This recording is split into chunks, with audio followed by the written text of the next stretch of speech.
This is the Cyprus News Digest with Rosie Haralambous.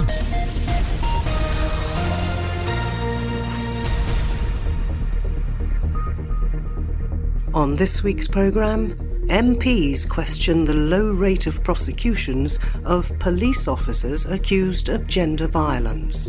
56 cases are reported, of which the legal services decided that half of those would not be criminally prosecuted. In our opinion, the numbers paint a very problematic overall picture because only 15 of them have been prosecuted. Our database for job seekers is years out of date. The last update they did in the database was in 2008, which means a lot of the university graduates, the degrees they hold, cannot register in that database. And Limassol prepares to host the Palestinian Independent Film Festival.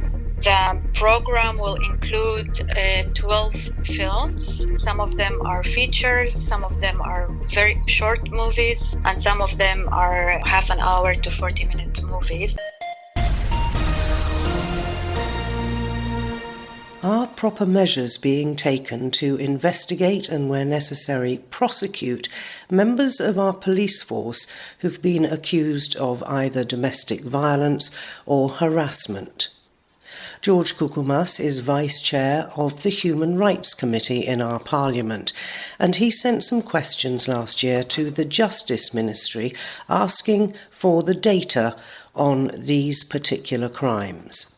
He joins us now to discuss the issue. George, will come in a moment to what it was exactly that you asked the Ministry, and indeed hopefully hear about the reply that you received. But this is particularly worrying when we think that it is the police, of course, who investigate these cases. So, in effect, they're investigating their colleagues, aren't they? Although perpetrators of domestic and gender-based violence can exist in all professions and all social settings, police officers are key in this field because they are key persons in investigating such cases. For example, if a woman who is abused by her husband decides to go to police, what attitude will she be met with? Will the officer encourage her to speak out and report it? Or will she be asked questions like, did you do something to provoke him? Go back to your husband so you don't destroy your family, etc.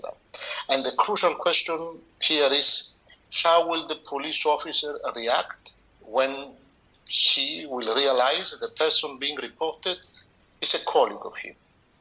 So last July, I tabled a parliamentary question about the outcome of reports of incidents of violence against women and domestic violence in cases where the perpetrator is an officer of the Cyprus police. And I asked the Minister of Justice to submit data and numbers of members of the police for whom were there reports or complaints of domestic violence. So far, data shows that in the past decade, over half of the reports against police officers for domestic violence failed to see justice. These figures say that 56 cases are reported, of which the legal services decided that half of those would not be criminally prosecuted. On what basis? George, on what basis? We have no details about every case, but in our opinion, the numbers paint a very problematic overall picture because only 15 of them have been prosecuted.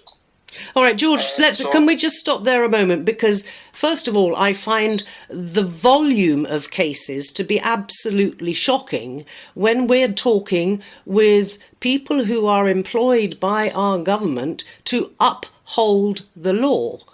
Now, if a policeman is found guilty of any of these cases, is he sacked? He surely isn't staying within the police force. Yes, that for sure. But the problem is in this chain of procedures, if the police officer does not do his job as he should, then there will be no prosecution. That's the whole problem. And I told you how will a police officer react when they understand that the person being accused or being reported by a victim is a colleague of him. That's crucial. So, because we discuss about the issue of gender-based violence, rape, sexual harassment, domestic violence, and the entire society is truly enraged when we are hearing such an incident. Okay, can I just ask you as well, George, how do the figures of the non-prosecution when the perpetrator is a policeman compare to non-prosecutions when the perpetrator is a civilian?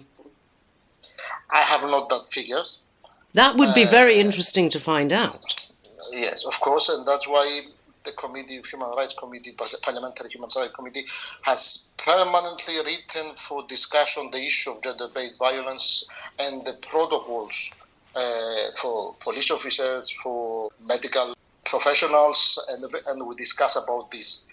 The problem is that to see real progress in the case of gender-based violence, to see tangible improvement, to see incidents decrease, perpetrators arrested and prosecuted, we need legislation, management protocols for every institution involved, qualified personnel everywhere, infrastructure and programs. That's why, in my opinion, no matter how many campaigns are carried out, society is not going to be made aware of the issue if the state and the institutions like police are not, first of all, made aware. Now, I know that one of your colleagues in the committee, Rita Superman, I met her years ago when she worked in Brussels with international police on these sorts of issues. And I thought when she came back to Cyprus that she was one of the people who said we needed a targeted team, like they have in other countries, where victims of abuse can speak to trained officers about the problem and what happened to them and be treated with respect in those cases. Has that team ever been put together? The problem is that when we talk with police, the leadership of Cyprus police, we hear a lot of steps made, new protocols, new teams, new departments in the police on gender-based violence.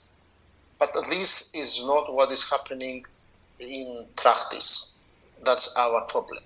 These days there is another issue on how the institutions, some state institutions, handle the cases of a report of gender-based violence. For example, we have the information that last September, 2 women in the district of Paphos reported rape.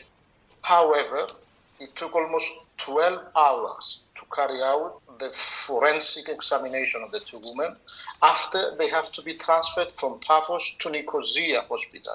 That's as a result, is it not, of a recent health ministry decision saying that wherever you are on the island, if you're raped or suffer sexual violence, you can only be examined at Makarios Hospital in Nicosia. What on earth is that about?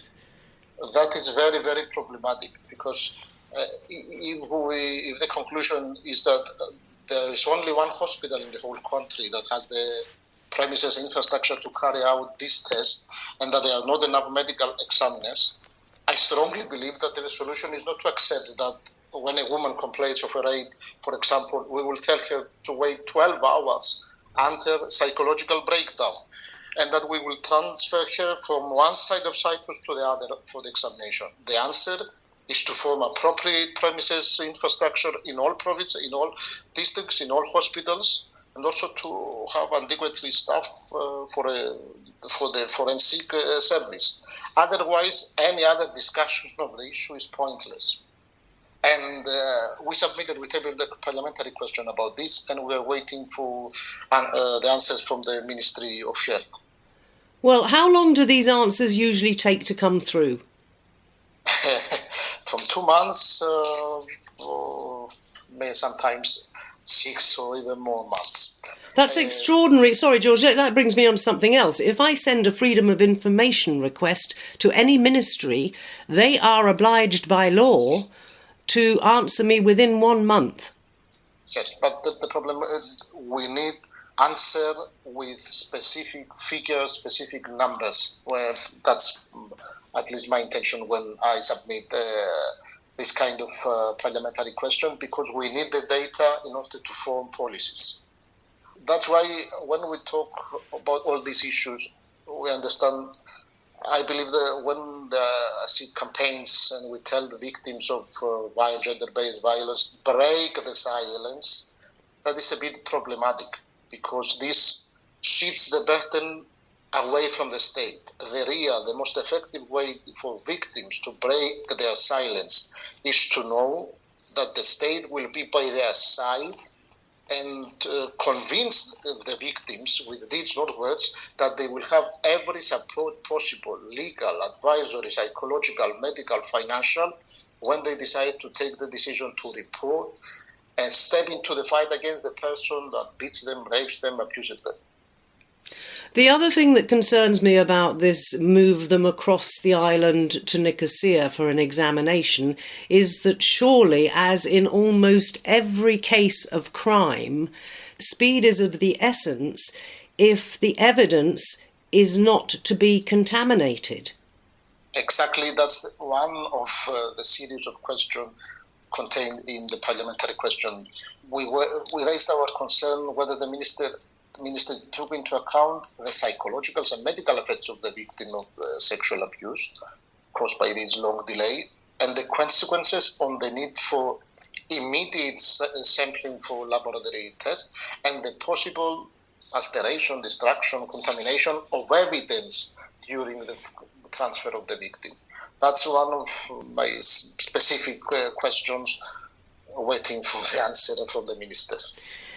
I mean, we've all seen, I'm sure, TV programmes of police in Europe in a case like this where the victim is taken very gingerly to a sterile room and has to undress, and everything is bagged up immediately to be sent to the lab.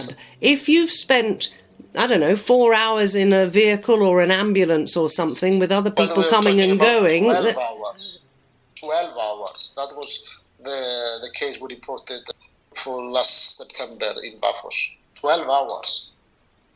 And am I right in thinking also, and I spoke recently to SPAVO, the Association for the Prevention and Handling of Gender Violence, and they have, I think, in some of their facilities, rooms that are specifically designed for exactly this sort of examination. Why aren't those being used?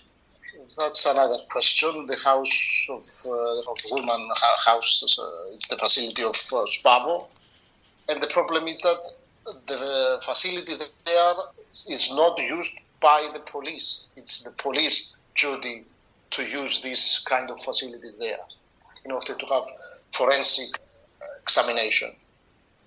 And do we know whether the police actually have any qualified people to undertake this sort of forensic examination? It's supposed to be only in Nicosia. In Archbishop Magarios Nicosia Hospital, the forensic service is part of the health minister, but also it's in cooperation with the police as well. Well, it definitely sounds as if something needs to change, and change very quickly, George. In the meantime, if we go back to those police officers who have had cases against them dropped, but are still serving police officers, is there anything you can do about that? I think legal service is the crucial point here. We seem to be coming back to the legal service almost every week these days. You open every newspaper and there's a problem with the legal service. Okay, but I have to be fair with everybody. We don't know the details of every case. But when we have these numbers, 56 cases in 10 years, and only 15 of them have been prosecuted, something's going wrong. Either legal service is not doing their job as they should, either police are not collecting testimonies, collecting evidence as they should, or we have to think again why in many cases victims withdraw their report. Well, somebody's coming under pressure somewhere, aren't they? This can't go on, George. I want you to keep us informed, please, about how this pans out, because it's very worrying for anybody who is a victim of abuse, male or female, and it definitely needs looking into, doesn't it? Of course, and I would like to conclude with repeating something I told you before. The most effective way for victims to break their silence is to convince them that the state, whether the police or the legal service, will be by their side for this fight against the person that beats them, rapes them, abuses them. Indeed. George Koukoumas, MP who sits on our Human Rights Committee in Parliament, please keep up that work and keep us informed, and many thanks for your time. Thank you very much. Keep up to date with events in Cyprus and around the world with the Cyprus News Digest. Green Party MP Charalambos Theobemptou said earlier this week that the Welfare Department's unemployment and job searching platform is deficient in crucial ways. He joins us now to explain. Bambos, what's going on? Well, the appropriate agency in the Ministry of Labour, they're supposed to have a system which will assist in registering unemployed people and matching them with jobs. So the question is, when, say, one graduates from the university in the summertime and you go, let's say, in October to register, the question is, does the system have what you have studied at the university, what your degree says, or how do you handle that? And you'll find that the last update they did in the database was in 2008, which means a lot of the university graduates, the degrees they hold, cannot register in that database. They register in something similar, if there is something similar. The other problem that we have is those that do professional qualifications, not academic, but professional, technicians and stuff like that. You need to be able to provide for all the expertise that one acquires during his academic career, whether university or trade profession. But also the people that they just finished school, let's say, for instance, salespeople in departments, etc. So one thing is the update of the database with regards to what the educational system provides. The other issue is what is the industry looking for? So when you update a system like this, you have to talk to employers, federations, and see what are they looking for. So you make sure that when they say, I need people to do this job, that profession is already in the database so that they can search and find the people they're looking for. Yeah, I think the most important thing, surely, when we're talking particularly about unemployment and youth unemployment in particular, is the fact that we need to be able to match the unemployed with the jobs they can do. And if the data's out of date, that's never going to happen. Exactly. So we need to update this. And there is a basic database that is updated. Originally, it starts from the International Labour Office. There is a service in the European Union that updates this as well. And we use the EU database in most EU countries. But when a country gets the basic database, you have to enrich it with the professions and the studies that each country is doing, as well as what the employers are actually looking for. So it's a very important process. If you want to help people find a job, it's extremely important to be able to register so that the employer will find them. The other important issues, if my database is not very good, how will I know the level of employment in an economy so that I take corrective measures? Yeah, well, how many unemployed people are registered at the moment? It's thousands and thousands, isn't it? Yeah, but most they register in a profession simply to get the unemployment benefit because it's a prerequisite to register to get it. So you register somewhere, and You don't care to find a job because actually you go there for the unemployment benefit. But that's only for 6 months in Cyprus, isn't it? Yeah, so exactly, at the end yes. of the 6 months, you really need to have your correct details in the database so that I presume employers can also access this and look at who is available.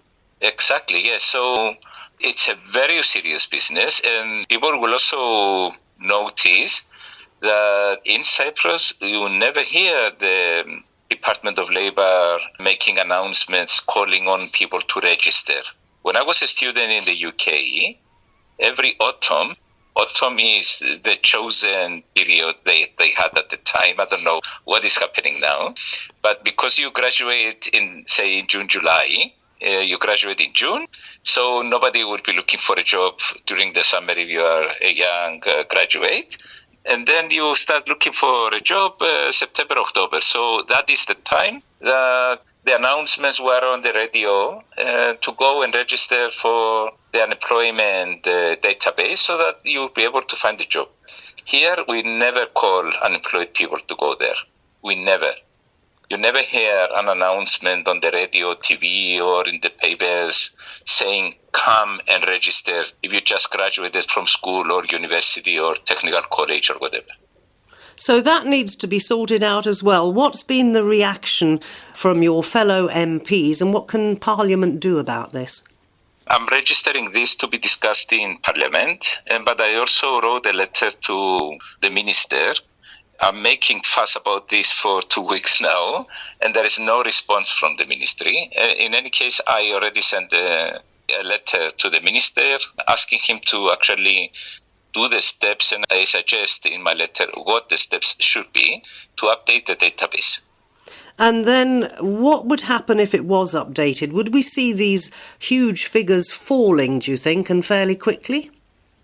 I think the first thing that we will see, because I talked to the Federation, is that they will find it easier to locate people. Because if you are an employer and you're looking for staff and people don't go to register, then you complain that there are no local people interested and you need to get people from abroad, for instance. So I think they will be able to find more people and people will be finding easier jobs for that. There are other issues. If I have in my database that, for instance, and I can tell you a true story, we have certain sciences quite many years back when I was a lecturer at the Higher Technical Institute. There was a high unemployment on people that studied physics, biology, this type of fields. And what they decided to do was that we had a course at HTI specifically tailor-made for them. So we gave them a diploma after 1 year study part-time. We gave them a diploma of computer scientists, and they all found immediately jobs. And some actually have very high positions in government now. So you don't know whether you need to retrain people. You don't know if you're a student, should I go there and study or should I do this or do that? You don't get this type of information to program either your life or your labor market or do corrective measures if you are government, other type corrective measures. So it's very important, the information that this database contains. It certainly is. And Bambos, thanks for joining me. Thank you for the invitation. Thank you very much. This is the Cyprus News Digest with Rosie Haralambous. Starting on the 15th of this month and running through to the 22nd, we have the Palestinian Independent Film Festival, or PIF, which is a rather nice little acronym. Joining us is the curator of the festival, Jafra Abazuluf. Jafra, thanks very much for your time. Now tell me about the background to this, please. Is this the first time this has happened in Limassol?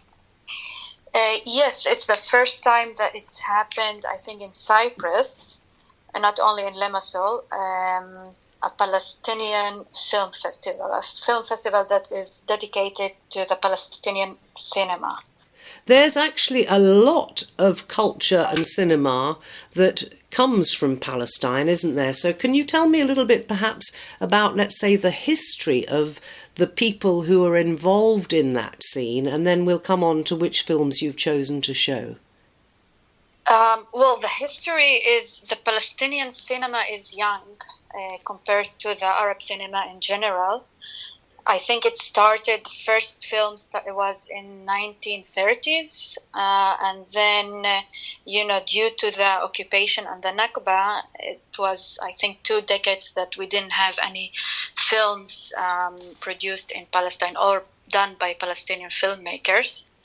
But then after 1967, things were changing and more movies were done. I think one of the first Palestinian film was made in 73 or 75, and it was called My Return to Haifa. It was based on a short novel by Ghassan Kanafani.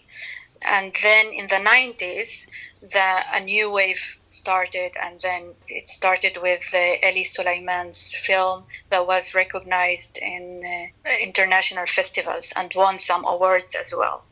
I'm always amazed that, considering what's been going on in Palestine for so many years, that people have managed to make films.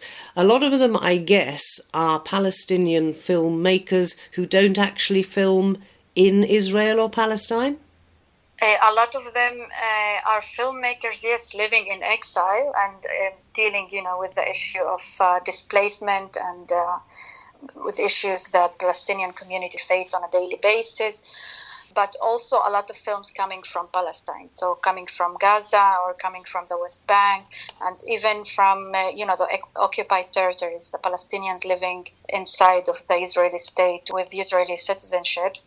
They're also doing a lot of films. Recently, some of these films we are showcasing in the film festival, because it was really important for us also to bring films also from the West Bank and Gaza, but also from the occupied territories of 1948 to cover the whole Palestinian narrative, because Palestinian communities are facing different challenges depending on where they're living and working. Right, you've got a week or just over of films, so can you run us through some of the highlights? We perhaps don't have time to go through every single one, and then you can tell us where it's happening and how people can come and see the films, and I think they're free, is that right? Yes, entry is free. We're not selling tickets.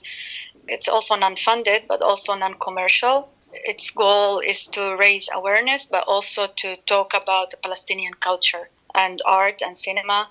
The program will include 12 films. Some of them are features, some of them are very short movies between 10 to 15 minutes, and some of them are half an hour to 40-minute movies. So it's also very diverse in that aspect. Some of the films are documentaries and others are, drama or comedy or sci-fi movie. We have more experimental films. We're showing films that dealt with the issue from different perspectives, different point of views, and different cinematic approaches. It's happening in Old Town Limassol, so it's going to be happening in 5 venues. One of them is Nimes Art Center. It's a gallery that we're going to be screening their feature, and Synergio Theater. We're going to be screening their 3 features, and some of these features are going to be followed by discussions. I can't really say more details about the discussion because we're still working on it. And we're going to be also screening the shorts in Tapper Bar and in Stodromo Bar, 2 alternative bars in Limassol, that they are also doing cultural events and relating themselves to being cultural centers. Another venue that we're going to show one film there is Kufia Palestinian Cultural Center that is still not open yet, but they're going to be hosting one film. I think their official opening is going to be in April, so they're still working on the space. But in the meantime, all of this information is up on your PIF Limassol first edition. If people look for PIF Limassol in Facebook, everything's up there and they'll be able to join you and discuss and see just what is coming out of Palestine at this very, very difficult time. It's been a pleasure talking to you and the very best of luck with your festival. Thank you, Rosie. Thank you. That's Jafra Abazuluf, who is the curator of the upcoming Palestinian Independent Film Festival happening in Limassol from the 15th to the 22nd of February.